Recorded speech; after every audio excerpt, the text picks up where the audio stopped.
Welcome to The Project. Sydney is tonight on high alert after another anti-Semitic attack. 2 cars in the eastern suburbs were set on fire and a third spray painted with racial slurs. A home was also splashed with red paint. Pollies across the board are condemning the hate crime. I never thought I would see this kind of naked racism and anti-Semitism repeating itself on the streets of Sydney.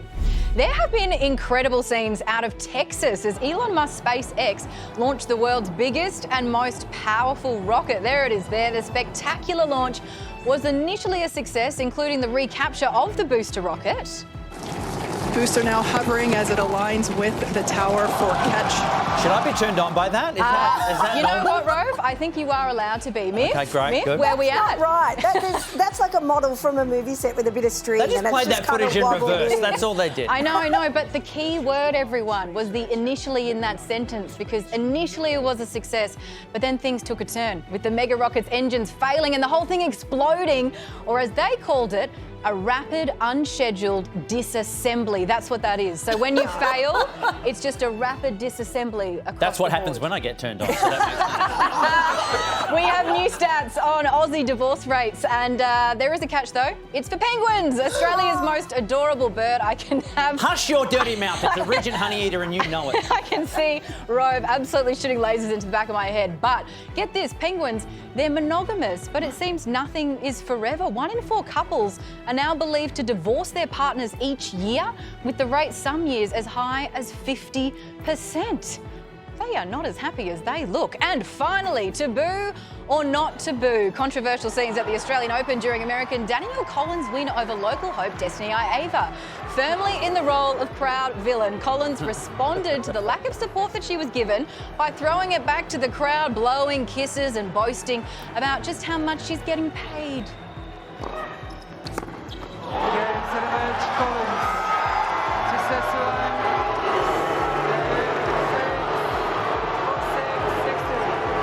If I'm out here, I might as well just take that big fat paycheck. And Coco and I we love a good 5-star vacation. So thank you guys. Thanks for coming out here and supporting us tonight. Thank you guys. Love ya. Oh, wow. We are live from the lands of the Cooler Nation, and a woman who has never met a boo in her life, Miff Warhurst, joins us. What do we reckon? What do you reckon? I feel bad about that. No one should boo anyone at the tennis, but I love that she gave it back. I feel that no one could handle that any better than an American. Exactly. Oh, yes, you're right. I reckon Medvedev would be amazing if he has had a lot of hostile crowds towards him in the future. I mean, in the past and likely in the future, and he always throws it back to them. But there was something special about that from Danielle Collins. For me, I loved it as well, Miff. I love it because tennis is such in danger of being boring. And whenever we get characters, everyone's like, boo, literally, and I'm just so for her. I love that she doubled down too. The mic was like this, and then it just went like this. It was like, you've given it to you, and I'm waiting for the drop. Next time I get heckled at a show, I'm gonna pat my ass as well and see what happens. The audience were not with it when I did it prior to the show, so we'll see what happens. It could be a success. In sadder news today, the world of cinema lost one of its most original voices. David Lynch, the director responsible for classic nightmares of every Gen X and millennial around the world, has sadly died at the age of 78. She's dead, wrapped in plastic. In the early 90s, the world was obsessed with Twin Peaks, the heartwarming murder mystery soap opera with bone-chilling visions of terror and wholesome catchphrases. This is, excuse me, a damn fine cup of coffee. It was the work of David Lynch, a creative force like no other.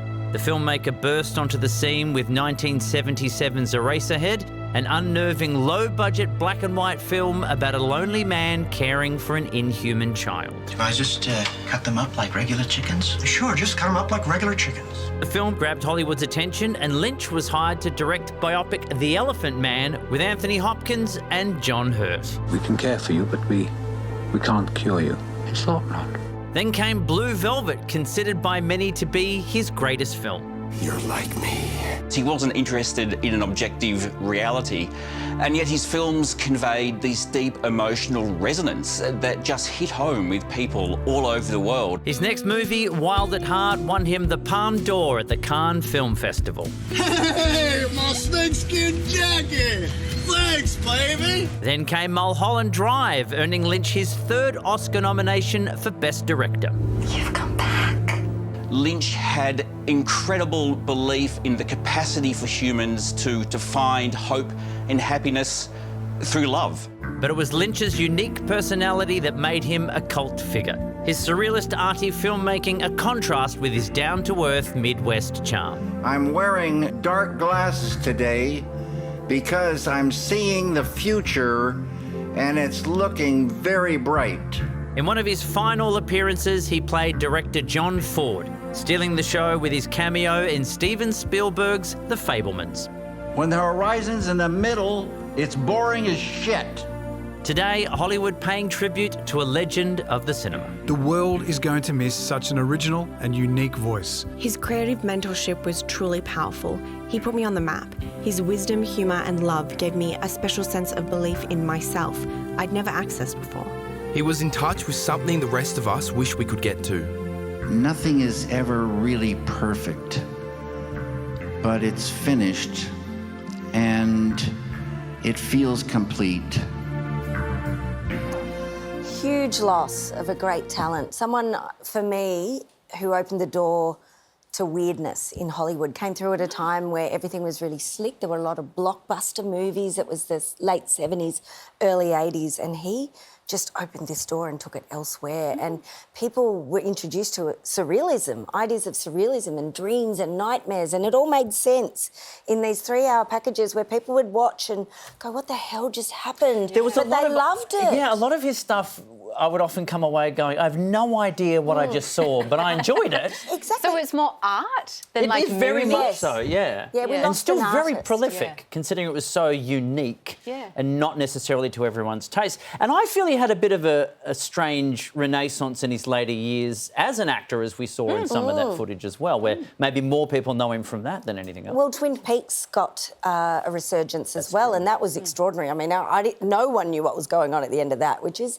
amazing to think that you can make mainstream art that still challenges everybody on such a wonderful level. I loved him. I've got homework to do. Watch David Lynch movies this Just weekend. don't watch your Razorhead. You'll never. No, I got never some come clips back there. from I've that. seen enough. Or any I've of seen them. enough. You will still come away thinking the same about most of them. Let's see what else is making news around the world.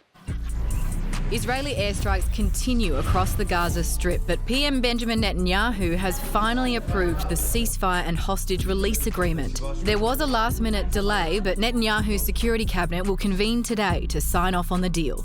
The US expects the ceasefire to begin Sunday as agreed. The UK has pledged its support for Ukraine just days before Donald Trump is sworn in as US president. PM Keir Starmer has signed a landmark 100-year pact to not only support Ukraine now, but long after the war with Russia is over. We'll play our full part when it comes to guaranteeing Ukraine's security. And new official portraits of President-elect Donald Trump and his 2IC, JD Vance, have been released. And according to Trump's peeps, quote, they go hard. Trump opted for the tough guy look, striking a pose not dissimilar to his 2023 mugshot. The snapper who took them reckons they're proof we are entering the golden age of America.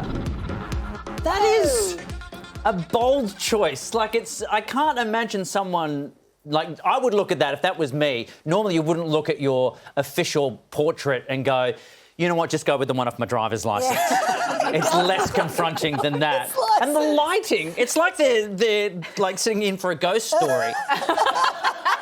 And then there was this time where jack-o'-lantern took over the world. We need to What get is that the up, lighting? though, because the lighting for Trump, so this is his Well, current- firstly, this was the original, his first run as president He looks in quite 2016. inviting and This was welcoming. it, right? Yeah. Now this is what you get. What is that about? That is, don't come in. Yes. Essentially, which That's is one of his full policies. I'm hiding under your bed vibe. Yes, It yes. is. And I think Melania's gone hard on the the Facetune as well. But when you enter the US, that's what you see. You come through It's customs, not very welcoming. down an escalator, and that staring at you.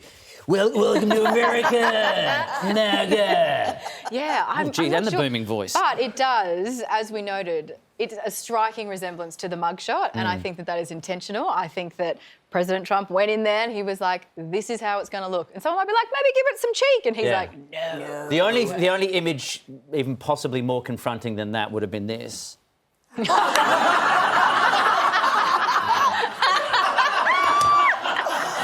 That's actually when you arrive in Australia. That's what that's what I would vote. I would vote for that. I would vote for that. We'll take a break. See you on the other side.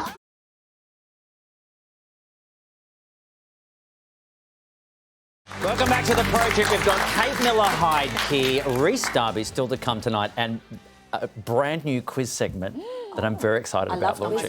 Don't want to build it up too much, but it's going to be brilliant. All day. We don't know what it is, and I'm excited to find out what it is. That's the best quiz. First off, though, a couple more stories from today. A warning tonight from cafe owners. They believe a CommBank proposal to the RBA to ban all card surcharges could actually see everyone paying more.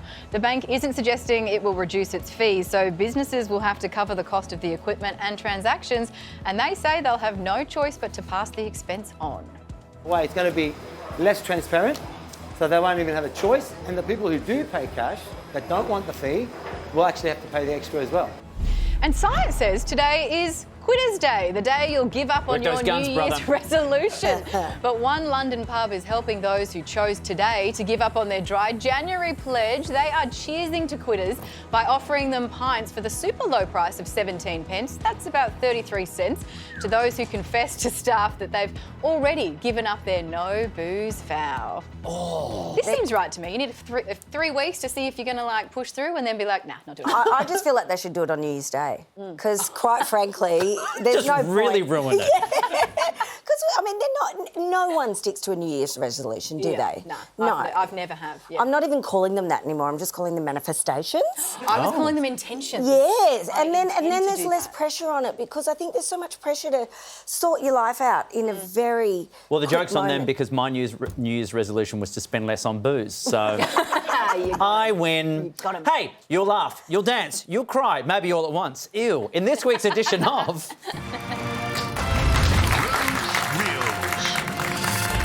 Let's kick it off with Amelia Perez, a legal action thriller starring Zoe Saldana and Selena Gomez. Oh, it's also a mobster musical.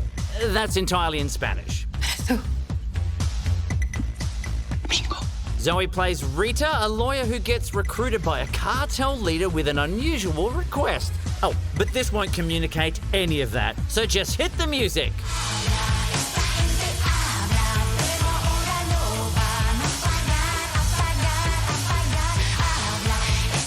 I am not joking when I say this movie has a song in it that uses the word vaginoplasty. Top that, Wicked! From a movie with actual singing to a movie called Sing Sing that is sure to make your heart swell. I am Gladiator Goliath. I am Spartacus. I'm Prince Hamlet of Denmark. Coleman Domingo stars as Divine G, a wrongly imprisoned man who found purpose in the prison theatre program. The world expects brothers like you and I to walk in with our heads held down. Nah, what you gotta walk in like a king. Everything is yours. I'm divine now. Yeah, this is my theater. If that doesn't give you chills, how about this? Most of the cast are formerly incarcerated men. Are you crying yet? Because I am. Go to your most perfect spot. Do you hear anything? Are you with somebody? It's a truly heartwarming film, unless you think too much about whether any of them murdered someone. Lastly, the film that made Georgie Tunney cry like a baby and then show Andrew Garfield a photo of her crying like a baby, We Live in Time. There is something that your daddy and I... There's something that Mummy and me want to... We want to talk to you about. It's a bit serious, though. Florence Pugh and Andrew star as Ulmut and Tobias, who meet in a very surprise encounter in this across-the-ages love story. So sorry, but do we know each other? Yeah, no. I ran you over. Sorry. Sorry. As they experience the ups and downs of life together, you'll leave the cinema feeling grateful for love and life, as well as feeling very red and puffy, just like our very own Georgie Tunney. Geez, imagine what she looks like when she doesn't like a movie. And that was... I'm I'm never living it down. I'm never living it down.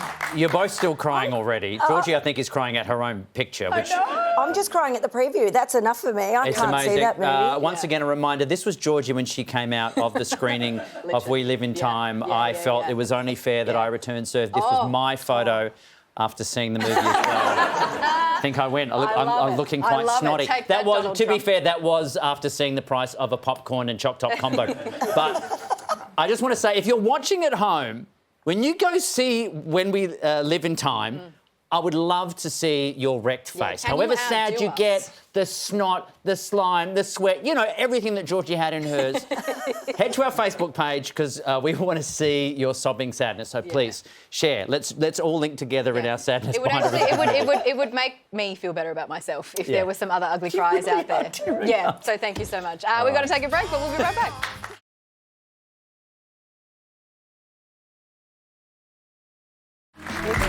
Welcome back. Very low-key sort of mood music for what's about to happen. Oh, God. I was scrolling through my social media feed recently and my algorithm coughed up a clip that I wanted to share with you all, and it's leading to a little quiz I'm calling What's He Tugging? We're concerned. It's pretty much what it says on the tin. I'm going to show you the footage of a man tugging something, and you have to guess what that man is tugging. Feel free to play at home, in the audience, but mainly Tony. Here we go. Have a look. Here's a big, strong man. What's he tugging? Not the rope, but what is he tugging with? Well, it's hard work. Very hard work. I'm going to say an elephant. An elephant, Yes. okay. Yes. I'm going to say my heartstrings. Well, let's have a look. What is he tugging? He's tugging a lion. Well, technically, it's a liger. It's a half lion, half tiger. Half elephant? I don't know what kind of zoo they're running there. Why? Because it's happening in another country where they do things in a weird way at zoos. Let us not question. Let's just say that's what he's tugging. But also, quick note, why am I getting that in my feed? What have I been looking at that my algorithm went, you want a shirtless man and a big cat? You just want the heartstrings, that's all. Very That's cool. all, that's what it is. Now, friendship, it makes the world go round. And our friend Susie Youssef chatted to the kids at Concord Public School in Sydney to find out some tips on making and keeping friends. Lucy and Madison, can you tell me what is friendship? I'd say probably like having a really good relationship with that person and like you're friends with them forever. Someone who plays with you, stands up for you and is nice and caring to you. Maybe playing with your friends a lot. So you can play with a lot of friends, like a whole group. Yeah? My friend made up a game called Zombie Apocalypse that I play with Rhys. Oh, wow. Where's a good place to make friends, meet people? Probably at a park or a fun place to play. A park, an airport or a pool. Have you made most of your friends at airports or? I've made one at an airport and about 1,000 at a park. Yeah. And 15 at a pool. You could just come up and say, hi, my name is blah, blah, blah. Can I play with you? Yeah. And that would be a good way to make friends. Okay, just introduce yourself, yeah? How can you be a good friend to someone? Ask them, do you want to play? You have to be kind. You have to, like, agree on stuff. You can't just go, we're playing this game. We're not going to play that. That's not a good idea. No. But you could say that in, like, a nice way. Yeah, yeah. How many friends do you think you have? About 17, because everyone like knows me. Last time I counted, I had like 17. 17 friends? That's a lot of friends. Yep. I think 21 or 29. It's really easy to get friends. 10. If you were to have a fight with someone, how's a good way to make up and be friends again? Maybe you can make a fair trade. Maybe you can trade with someone with something that you had that they really, really want. Then they might be friends with you. You can say sorry to your friend and become a friend, okay? Stop arguing. Yes. Stop the fight and stop being nice. Stop throwing toy cars. Yep. It's a problem. I would say, like, do you want a candy cane? Candy canes help mend friendships, do you think? Juice cup. Juice cup. What about teachers? Do teachers have friends? Teachers can be friends, yeah. They could have other teacher friends. My teacher's friends with technically the whole school. Yeah. Adults don't have a really good relationship with each other. They have a really hard time making friends. Do animals have friends? Animals can be friends. They'll just have to communicate in an animal language. Okay. I'd say like a dog with a dog. Yep. Cat with cat. But what about dogs and cats? Can they be friends with each other? Well, once I watched this TV show and then I saw like a cat being a friend with the dog. My friend has a cat that chases dogs around. It's a very rare chance that cats can be friends with dogs. How are they supposed to communicate? It's like, say, I speak English, I find someone who speaks French. Yeah. I don't understand them at all. It is hard to be friends with the French. Yeah. How are you supposed to learn their language? There's no such thing as Animalpedia, is there? No, I don't think so. There's Duolingo. This is a big question. Are you ready for this? Yes. Would you rather 1 million friends or $1 million? $1 million. $1 million friends? Million friends. Then you'd say, can I borrow $1 off each of you? And then you'd have $1 million as well? No. You can't do that. I would not. Don't involve friends and money. You're absolutely right. What's the point of having $1 million if you have no one to share it with? I think I would choose $1 million because I can spend that $1 million more on life rather than friends. Yeah. When it's your birthday, you can invite all of them. You get $1 million presents. Perfect. That's perfect logic. Of course, $1 million. Of course, $1 million. Because I care about my life way more. You care about your life way more, yeah. Yeah, me too. Yeah. I could buy a baby. You could buy a baby. That's what you would spend your money on? Yeah. Yep. Learning a lot, as always. Thank you to our friend Susie Youssef, who will be back on deck very soon. She will be. Oh, that was absolutely gorgeous. Well done to all those beautiful children. Now let's get into more of today's top stories. And the federal government has come up with a new $106 million strategy to fight terrorism and violent political extremism. The money will be used to identify those being drawn into extremist groups, particularly younger people. Yet today's launch came just hours after another anti-Semitic attack in Sydney. As the threat level has evolved, the government's response needs to evolve as well. A TikTok influencer accused of poisoning her own daughter is tonight on remand after fronting court in Brisbane. Her lawyer applied to have her placed in protective custody while she awaits a bail hearing. Arrested yesterday, the 34-year-old allegedly drugged her daughter, then posted about the baby's health struggles online. As a result, more than $60,000 was allegedly donated to the family. That money is now being refunded by GoFundMe. And with the prospect of TikTok being banned in the US come Sunday, users are flocking to the Chinese platform RedNote. A blend of TikTok and Instagram, the migration of TikTok refugees has been so great, RedNote is now the top download in US app stores. Outgoing President Joe Biden says he won't enforce the ban, leaving TikTok's fate in Donald Trump's hands.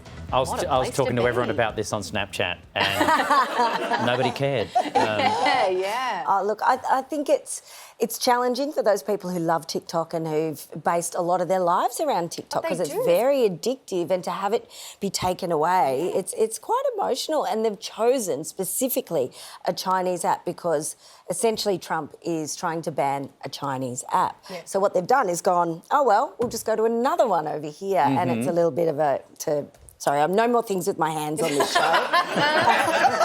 Yeah, but this, because I genuinely, if this goes ahead, I'm unsure what that means for. There's so many Americans that are going to lose their mind, especially those users who have this as not only a love and a habit, but it's their main source of income. It's a financial But also for Australians who people. most of the content they're watching is coming from the US. If that Yes. doesn't exist anymore, what happens to us? Even though we are allowed to have TikTok here for now, what would happen long term? I'm not sure. Maybe the world would be a lovely, happy place. Back to MySpace for all my friends.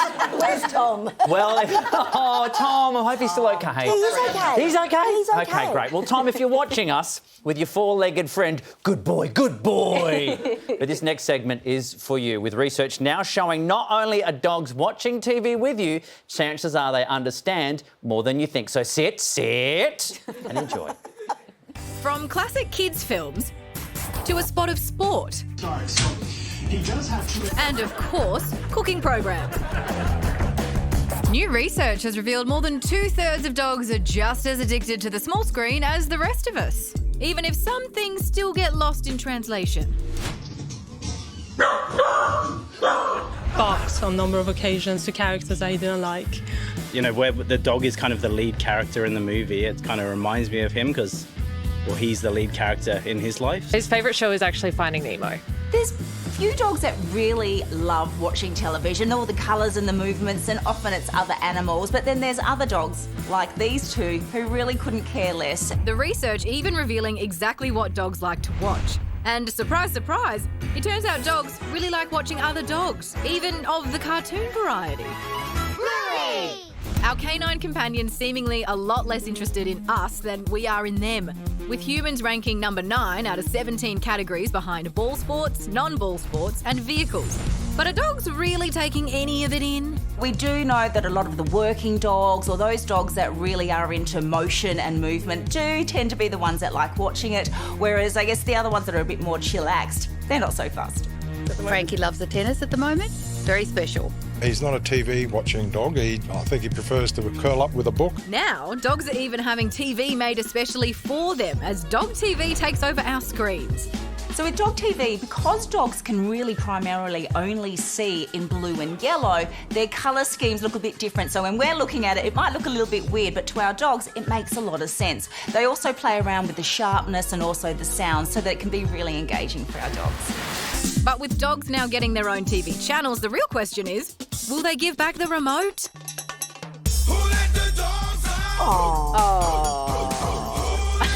I've often loved the videos you see of dogs watching Star Wars, and whenever Darth Vader comes out, they run in terror. Yeah. Or Scar from The Lion King is another one. They know. They can sense the baddies. They're in trouble because it is all about the voice. Like my dog Vivian, she loves the Dog House, you know, the Channel 10 program. Of course, the Channel 10 show that we all know and love. Yeah, I love it too, but it's her favourite because everyone on there is trying to get their puppies to come and talk to them. It's like, come on. And so she thinks that's for her. She's like, that's great language for her. She's like, and then she's interested and hears the dogs, and it's beautiful. I mean, you were just watching Vivian on your phone, so I feel like you were just watching her on television, just checking in that she was okay. Because I'm at work today and I thought, I want to see what she does, so I put one in the bedroom that was meant to be outside, and I just put it in the bedroom, and she's been on the bed all day, all day. So, quick question: is it okay if I lick the screen when there's bacon on? Just no reason. Hey, here's some news you missed, Tunny. Done a great job so far, but one that slipped through the net from Houston, Texas, where a police station has a problem with rats getting into the evidence locker. No. But you might be surprised by what's attracting these pesky little critters. We got 400,000 pounds of marijuana in storage. That the rats are the only ones enjoying it. That guy on the right looked like he was enjoying it. So it's kind of like Cocaine Bear, but much, much, much smaller. Yeah, okay. They're very tense. I'd say chill out, but the rats have eaten all the weed. So it sounds pretty amazing, but just also listen to this government official explain how, well, basically they've been dealing with the problem.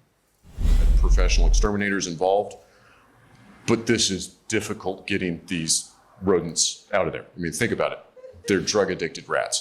They're tough to deal with. I mean, you know, until, of course, you put all the cats on speed, then you'll be fine. And then you solve there the problem. We go. All right, dogs, start licking the screen because there's food ads coming. More Project after the break.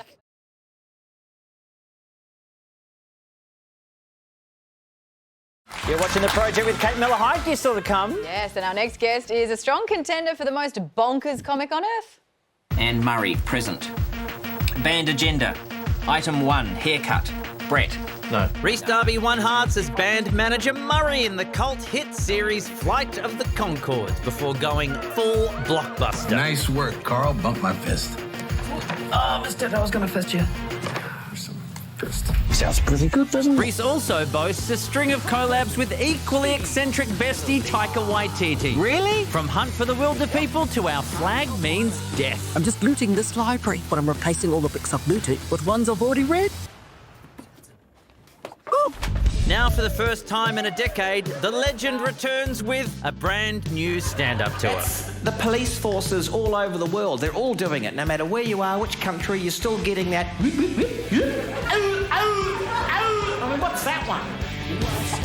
And the legend returns to us now. Could you please welcome Rhys Darby? Thank you. Now, Rhys, just before we crossed to you for this interview, there was a horrible altercation in the house. Is everyone and everything okay?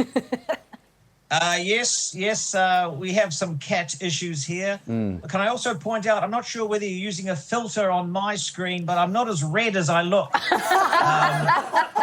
Or am I just seeing, what? It looks like I'm very embarrassed.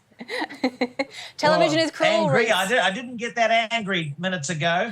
So was the cats were fighting. Have the cats sorted out their issues in your house? Well, unfortunately, it's an ongoing issue. I've got 2 older cats, but the ginger one is not happy with the young one, Caesar. So that he's jumping on him from great heights all throughout the day.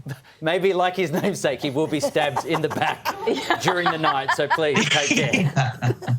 The show apparently is about the future of robots and AI. Are you worried? Yeah, I think we should all be worried. I mean, I used to actually mock robots and do impressions of them. And now here we are, they're just about to turn up on our doorsteps. So this show is about dealing with that, dealing with how humanity has changed very much recently with artificial intelligence, and whether a middle-aged guy like me wearing skinny jeans can stop it. Well, Rhys, I think it would be remiss of me not to ask you to please do your impression of what a robot was then and what a robot is now. I can do my early robot from Please. back in the day, which everyone's probably seen, but, you know, just to give you guys a taste of what was. Oh, yes, please. Yes, please. Wow.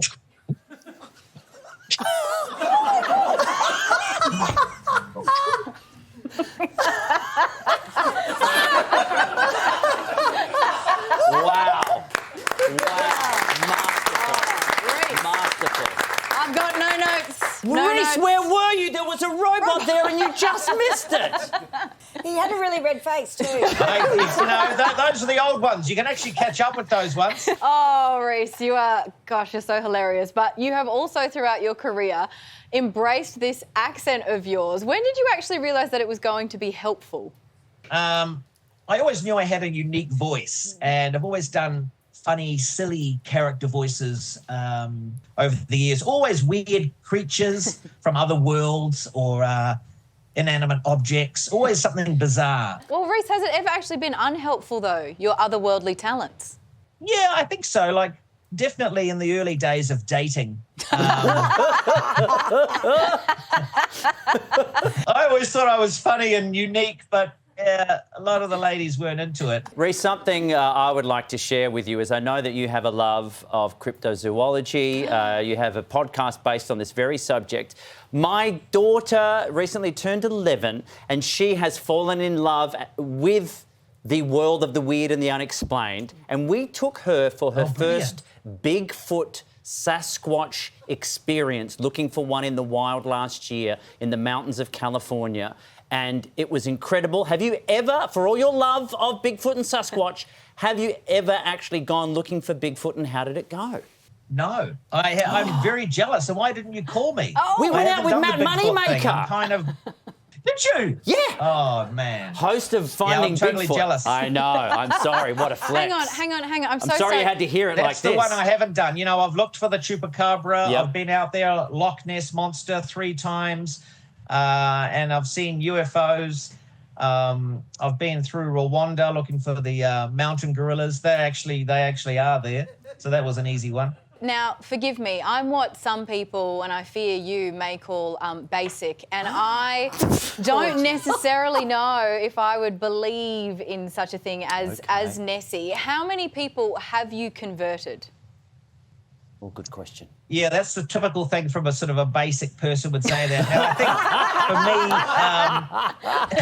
think for me, I'm joking. Look, I've converted many, and you know why? Because it's the what if, and it's the idea that we haven't solved everything, because this whole planet is a massive puzzle. Is it a Chupacabra you hear in the woods, or is it simply Rhys's cats fighting in the background? Sometimes we may never know. You've got me with the what if. I like that. I That like was it too. poetic. Well, look, tickets to Rhys's show are available now. You can get the details through our website. You said you're in LA. We hope you're staying safe. Good to chat to you, as always. Thank you, Rhys Darby. Thank you so much, guys, and I look forward to seeing you in April. What a delight. Multiple Loch Ness sightings. I'm so jealous. 3 times. Hey, guess what? Guess what I discovered? News. Apparently it happens every day. And if you're not very quick at it, you might miss it. So if you're too busy with your job, your kids, or stopping your dog licking the screen, or blackout drunk for most of this week, here's some headlines you may have missed. For example, after 20 years of serving customers on the beach, an ice cream truck in Stradbroke Island has been forced to move to a nearby car park after the local council deemed it unsafe. Turned out there's some slight confusion when it was reported that the owner had been seen brandishing a Magnum. Mysterious white sticky grease balls, potentially tainted with human feces, have again washed up in the Sydney surf, forcing the closure of 9 beaches from North Narrabeen to Manly. Scientists are frantically trying to work out what they are. I'd love to help them, but the only little Manly turd-filled grease ball I know is my cousin's friend Simo. You hear me, Simo, you dog? You still owe me money. Get your dancing pants on, because the Village People have just announced they will be performing YMCA at Donald Trump's inauguration on January 20. I'm sorry you had to hear it from me, Miff. Oh my goodness, I'm not coping. Well, look, for those of you who don't know, YMCA is a song about men hooking up with other men, which would probably explain why Trump danced like this. You don't need that. Have we got that Miff footage? We don't have them. A year-long study into how temperatures affect the brains of elderly people has been found, and the perfect room temperature for optimal brain performance in our senior citizens for cognitive functioning was shown to be anything between 20 to 24 degrees Celsius. Alternatively, if you crank the heater up to 54 degrees, they'll let you make whatever kind of crazy changes to their wills. I stumbled over that. That's my fault, not yours. The handler of a Falcon mascot belonging to an Italian football club, Lazio, was sacked this week after he uploaded an image of his genitals to social media. Yeah, he'd had a prosthetic fitted to his penis to make it bigger, and of course he naturally wanted to show it to the world. Why he put the big leather glove on it, I don't know, that's anyone's guess. But anyway, his employer Lazio justified the firing, saying that they no longer had any faith in his abilities to handle a giant pecker. What's he tugging? That's the news. Deal with it. You did all that? I don't know how you missed. It was a lot you missed. I missed it. I'm glad you're focusing on rockets. Yeah. What kind of rockets? Erotic rockets. Got to take a break. We'll be right back.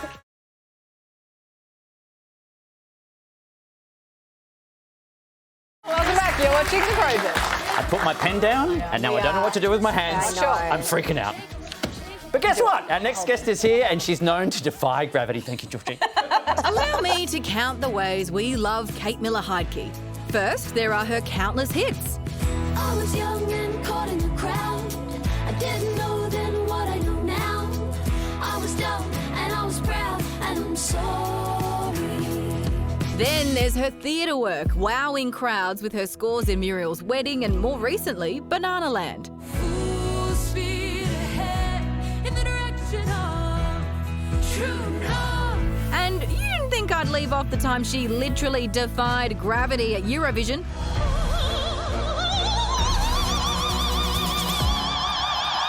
Now Kate's taking her expansive songbook out on the road for one heck of a nationwide tour. We used to be close. Please welcome Kate Miller-Heidke.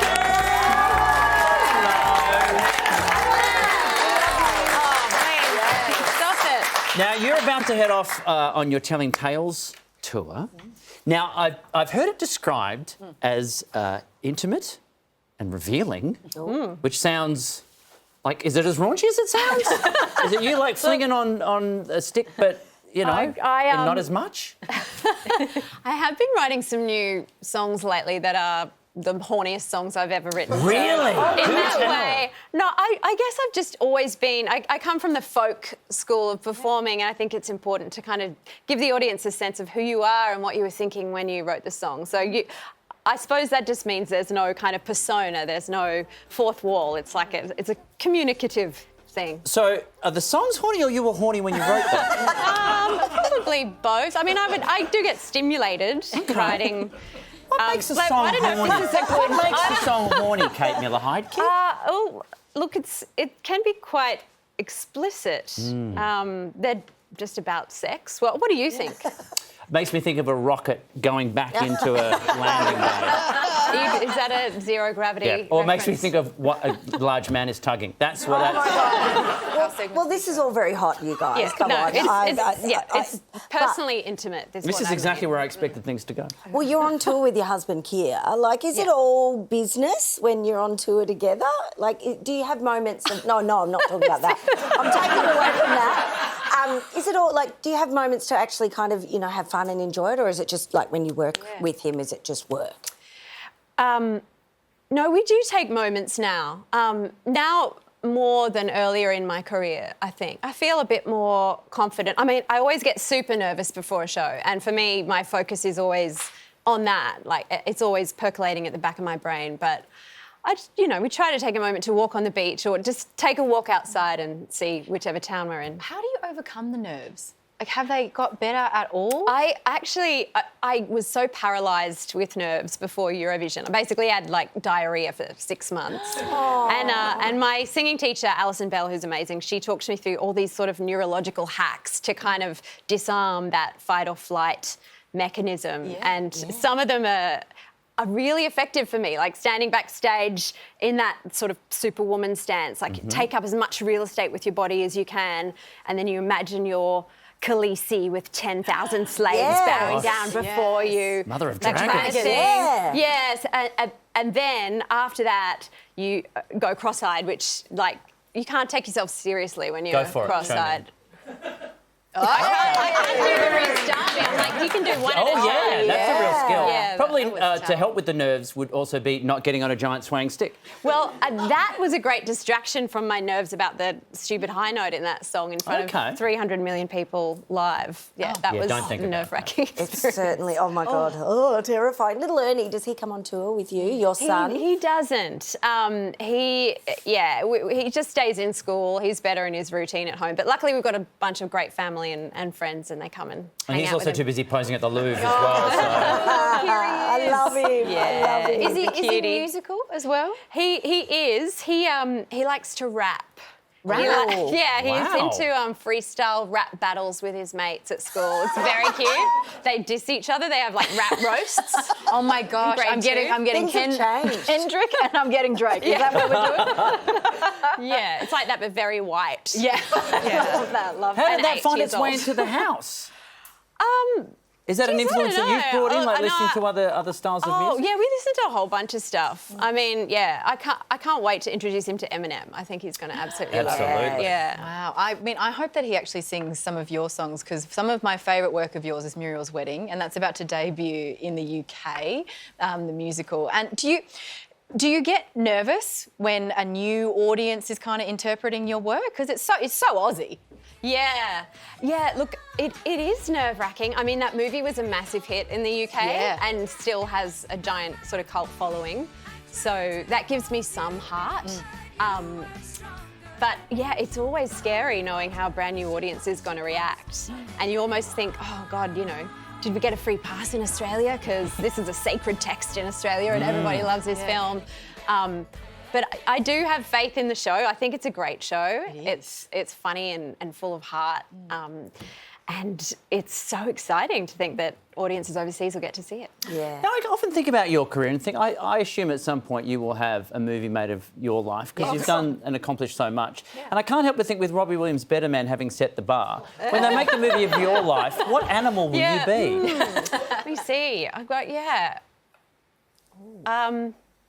for some reason, I thought of a sow, like a giant pig. What? I was not expecting that. That took a turn. I don't know. I'm not going to lie. Yeah. I mean, they're sentient beings. They're very, very smart. Oh, very smart pigs. Yeah. I'd love a Great pig. at teaching their piglets to rap. It's true, from what I hear. Tickets to the Telling Tales tour are available through our website. Please thank the wonderful Kate Miller-Heidke. Good to see you. We're going to be back for the Sunday Project at 6 p.m. See you then. Have a good weekend.